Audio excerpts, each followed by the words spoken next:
Tottenham Hotspur had their moments. They'd won the cup a couple of times, won the league in 1951. So when Bill Nicholson took them over, there was an untapped potential. Within 5 years, his Spurs team transcended English and European football. This is how they did it.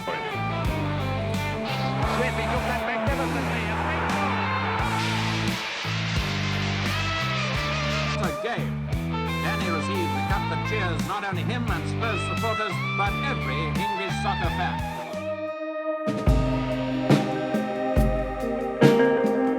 Hotspur Cricket Club needed to operate during the winter, so in 1882 they formed a football team. 2 years later, they became Tottenham Hotspur. By November 1886, they were getting acquainted with some South London outfit called Welch Arsenal. It was a match with an annoyingly inconclusive finish, with Spurs winning 2-1 by the time the game was abandoned due to poor light. So began the great rivalry. By 1899, Spurs had moved ground for an eye-watering £1,200. After trialling names like Percy Park, Gilpin Park and Champion Park, it would become named after an access road next to a pub, White Hart Lane. Football was slowly escaping the industrial north. Spurs were the first professional team from the capital to win the FA Cup when they triumphed over Sheffield United after a replay in 1901.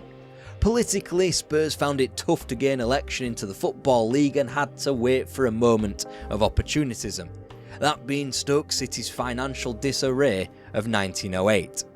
Spurs didn't look back, promoted to the First Division instantly, and although they would be relegated before the Great War, Spurs would again find their feet back in the top flight.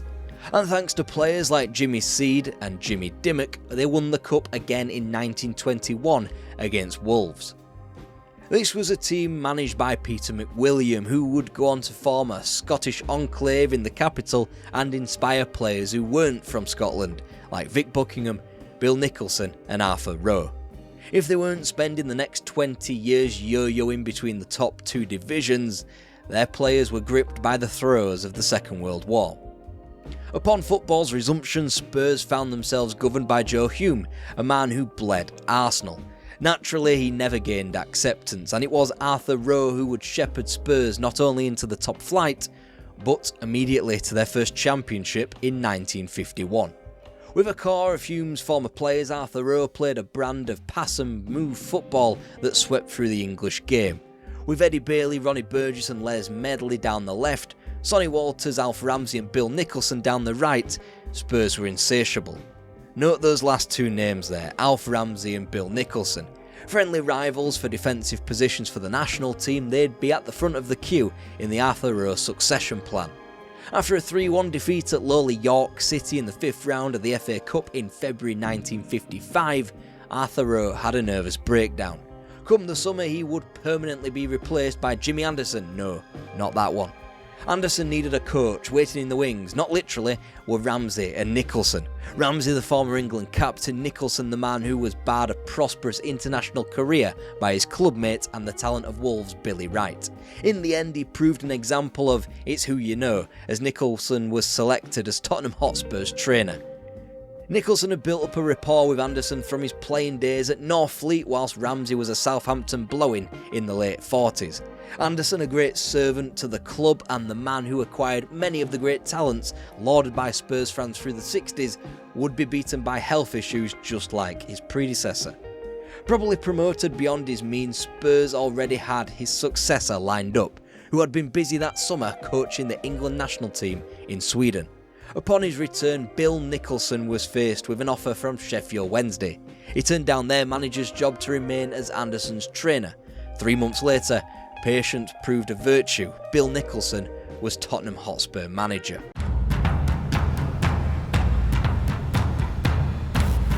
Bill Nicholson's reign as Tottenham Hotspur manager had its seeds sown in the Second World War. In the outbreak of war, Nicholson was just 19, and when he was posted to Italy to work on the fitness of British troops, he decided that coaching was the life for him.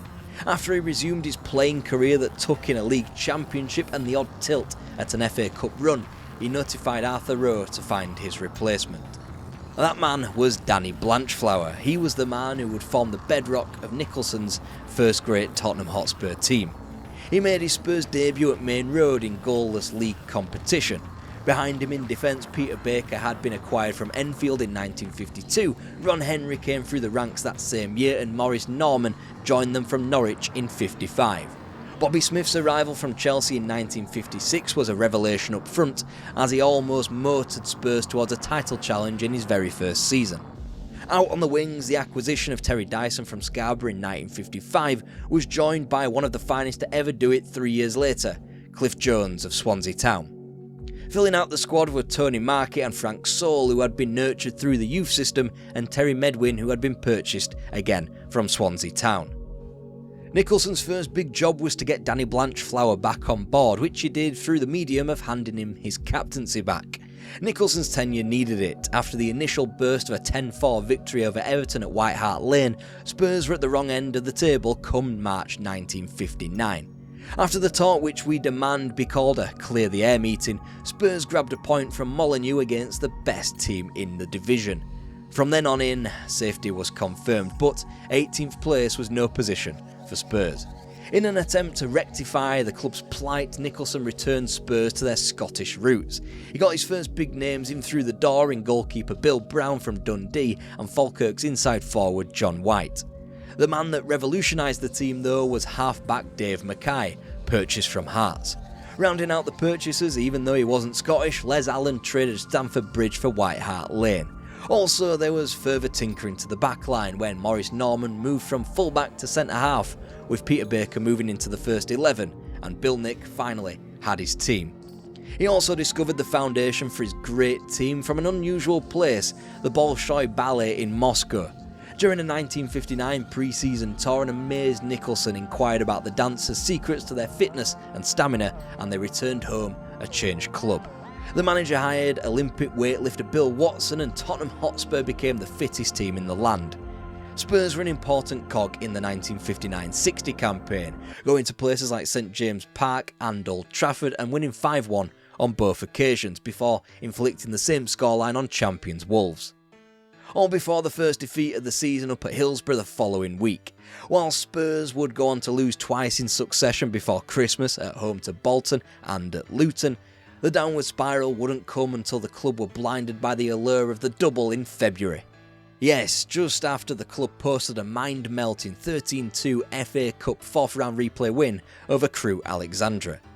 They nipped out of the cup at home to Blackburn before a defeat up at Turf Moor on March the 1st set the wheels in motion for Spurs' third place finish. A more than welcome return for a club that had simply just existed for nearly a decade, and signs that maybe, just maybe, Spurs could do the unthinkable and win the double in 1961. Danny Blanchflower was busy telling anybody that would listen that Spurs were to do it. Work on the training pitch centred around the undercurrent of their new fitness regime, combined with lopsided matches and the rehearsal of dead ball tactics. Nowadays they'd call it marginal gains or some other bollocks. Optimism was back. Aside from having one of the more exciting teams in the division, the season ended with a year ending in 1. The cup had been won in 1901 and 1921, the league in 51, omens pointed to another good campaign. Not that it could be found in an intra-squad pre-season friendly in which the reserves came back from 4-1 down to draw against the first team. But when the real action began, Nicholson's side clicked into gear. He's got the chance.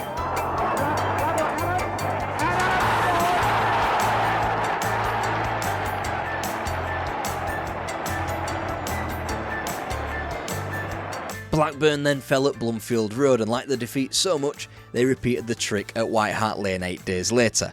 That was a contest remembered for Bobby Smith becoming the club's record goalscorer. Squeezed in between was another triumphant visit to the north at Ewood Park. The first true marker came against Matt Busby's Manchester United, however. Smith's there, lets it go to Medwin. Medwin back to White. White almost blocked, and a breakthrough!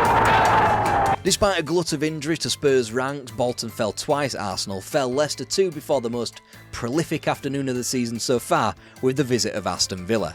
And the chance to break the record for the fastest start in any professional English league with a perfect 10.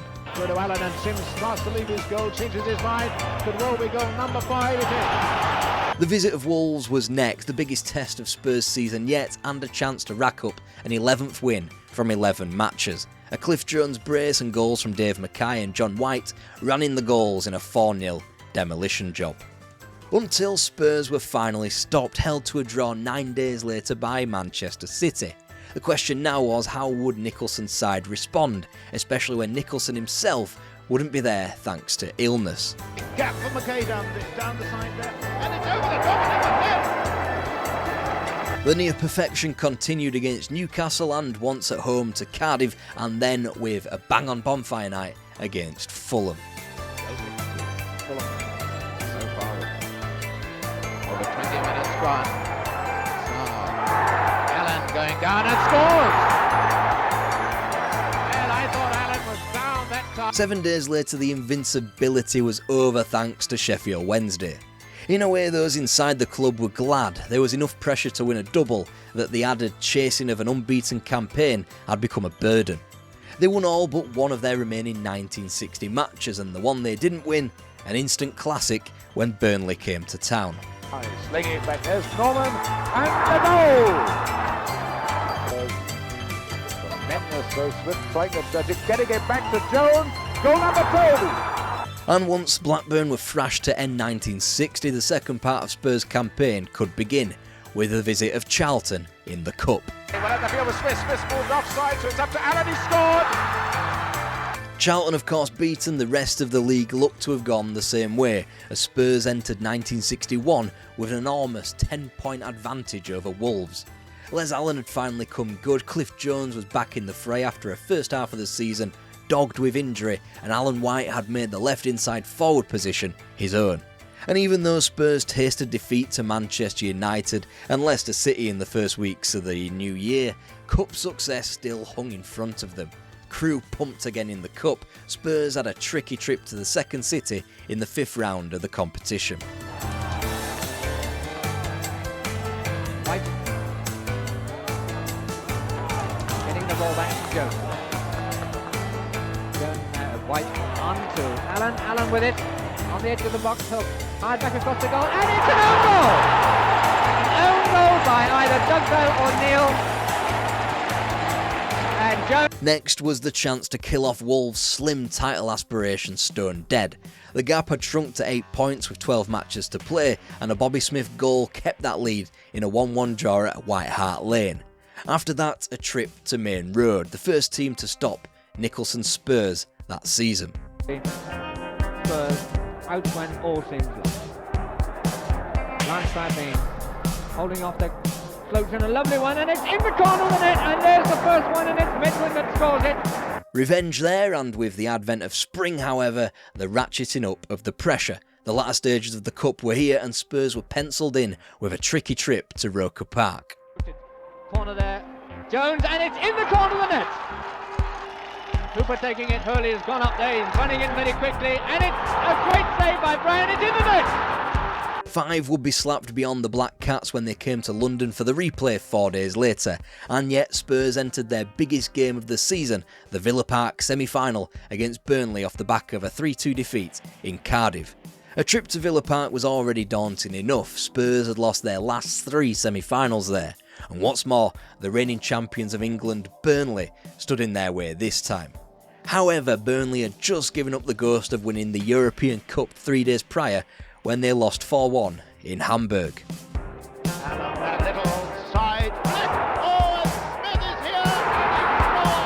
And he scores! Towards Smith, Allen, nodded away by Angus. Oh, and back in!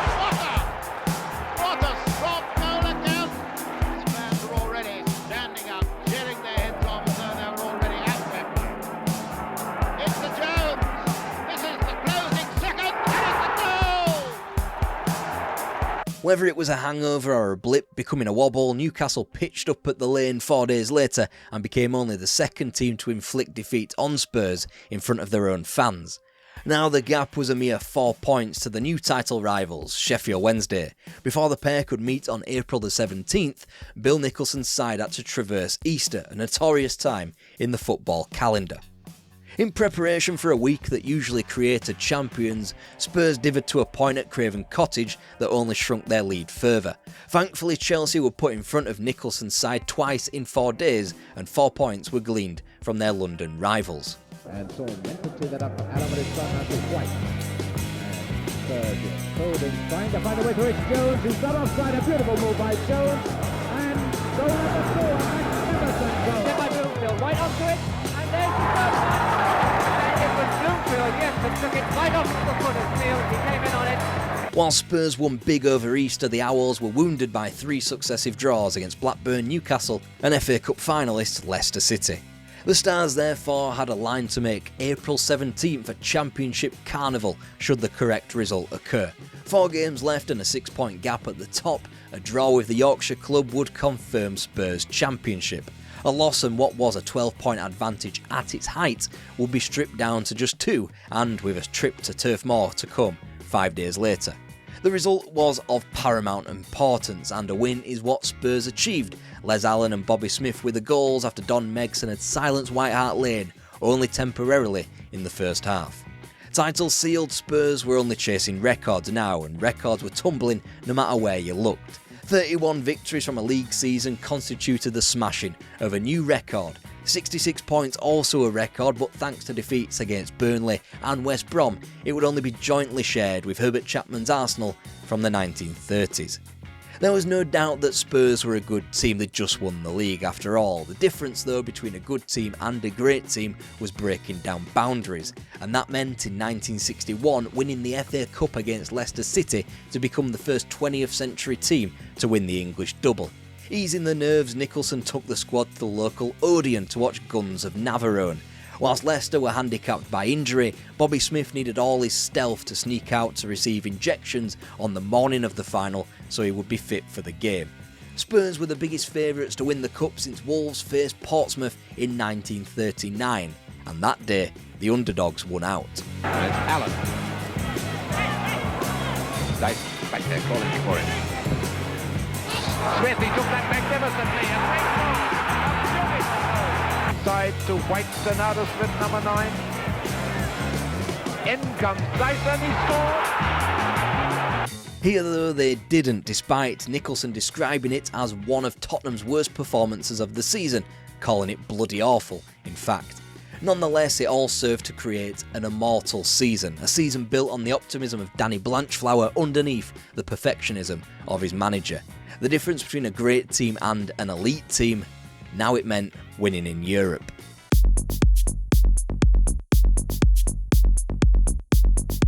Any elite team needs to be led by elite players. Signed for a shade under £100,000, Spurs weren't mucking about when they brought Jimmy Greaves back from Milan and named him their star man. Europe was a fitting stage for a man who would become the club's greatest goalscorer, and Europe had to be in Spurs' crosshairs after they were beaten to the title by Ipswich Town and a deficit of 4 points. It turns out that former player Alf Ramsey's side's 2 wins over Spurs was the difference maker that season. By the spring, Spurs had long since been blinded by success in the Cup, first in the FA Cup. And White just holding off. Floats it across, and there may well be the third one, and there it is! Before 6 days after that semi-final victory, they had the visit of Benfica in the second leg of another semi-final, this time in the European Cup, after what had been a heroic run to the latter stages. Now level on aggregate, Spurs began to send victory. White sent a perfect pass to Mackay, and just watch how he scored. And 1-0! 8 goals not only prompted a stunning comeback against the Poles in the first round, Bobby Smith's injury proved not to be a roadblock against Feyenoord in the last 16, before Bill Brown's goalkeeping dug them out of the hole against Dukla Prague. Spurs met the reigning champions of Benfica, who had strengthened their team even more so in the interim with the almighty Eusebio. Therefore, a 3-1 defeat in Lisbon was seen as some kind of victory. They had come back from a deficit before in front of their own fans in the second leg, and Bill Nicholson was confident of overturning the scoreline. Agua Smith, goal to Benfica. A pass from Bobby Smith finds Greaves. It's in. What tragedy for Spurs. The goal disallowed. Offside. White gives a perfect pass to Smith. Goal! Goal! Maybe it was naivety, maybe the strength of the opposition, maybe it was Jimmy Greaves' disallowed goal, but Spurs were out of the European Cup either way. However, they had become so great that Wembley and Burnley could almost be seen as a mere consolation to what was advertised as a potential treble-winning season. Spurs have the lead again.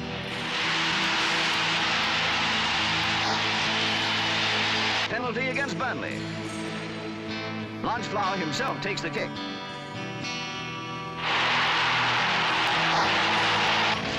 So Spurs equal the record of Newcastle United, the only other club to win the cup twice running this century. Aside from becoming only the second team that century to retain the FA Cup, winning it now brought Spurs into participation for the Cup Winners' Cup, a European competition in its third season. The fact still remained, however, that English sides hadn't done much on the continent. Manchester United might have done had it not been for the Munich air disaster.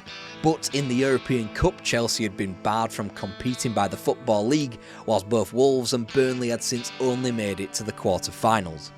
Wolves had also failed to win the Cup Winners' Cup in its first staging, losing to Rangers in a 1961 semi-final before Leicester barely made a dent the following season. Meanwhile, England had provided the first three runners-up in the Fairs Cup, accounting for former finalists Rangers as well as Slovan Bratislava and OFK Belgrade. Spurs were on the cusp of another pioneering achievement. Standing in their way in the Rotterdam final was Atletico Madrid, and Spurs would have to win the Cup Winners' Cup without their injured defensive talisman, Dave Mackay. Again to give Spurs that all-important lead. Oh, that was. It certainly inspired the Spurs to even greater efforts. White notches goal number 2, and in the 67th minute, Dyson put them further ahead. Greaves made it 4-1. Finally, Dyson made it 5-1. Bill Nicholson simply picked up the ball left behind by the great Arthur Rowe and ran with it. It was Rowe's brand of pass and move football, smart acquisitions by Jimmy Anderson and a combination of coaching and novel ideas from Nicholson himself that created one of the best teams English football had ever seen. They were the first modern team to win the League and Cup double, a feat unthinkable by the standards of the first half of the 20th century. They were the first English team to go out into Europe and bring back silverware, another miraculous achievement that wouldn't be realised again by an English team for another 5 years. 5 years, that was all it took for Bill Nicholson to return Spurs from also-rans to the best team in the land. Imagine what he could do with the rest of the 60s. Tomorrow we'll find that out, but for now there's other football stories from London that you could be watching.